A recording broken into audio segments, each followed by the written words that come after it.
Father Forgets by Livingston Larned. Listen, son. I'm saying this as you lie asleep, one little paw crumpled under your cheek and the blonde curls stickily wet on your damp forehead. I've stolen into your room alone just a few minutes ago as I sat reading my paper in the library. A stifling wave of remorse swept over me. Guiltily, I came to your bedside. There are things I was thinking, son. I'd been cross to you. I scolded you as you were dressing for school because you gave your face merely a dab with the towel. I took you to task for not cleaning your shoes. I called out angrily when you threw some of your things on the floor.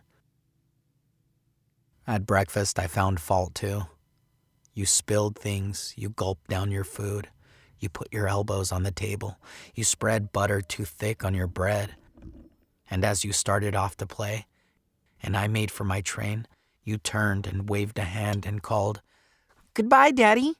And I frowned and said in reply, "Hold your shoulders back." Then it began all over again in the late afternoon. As I came up the road, I spied you, down on your knees, playing marbles. There were holes in your stockings. I humiliated you before your boyfriends by marching you ahead of me to the house. Stockings were expensive, and if you had to buy them, you would be more careful. Imagine that, son. From a father. Do you remember later when I was reading in the library how you came in timidly with the sort of hurt look in your eyes? When I glanced up over my paper, impatient at the interruption, you hesitated at the door. "What is it you want?" I snapped.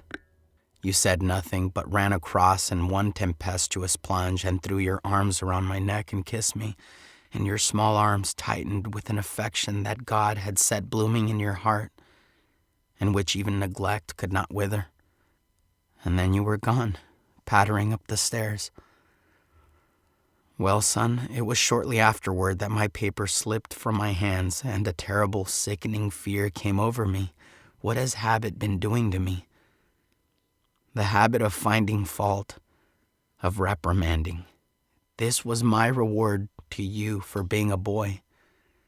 It was not that I didn't love you. It was that I expected too much of youth. I was measuring you by the yardstick of my own years.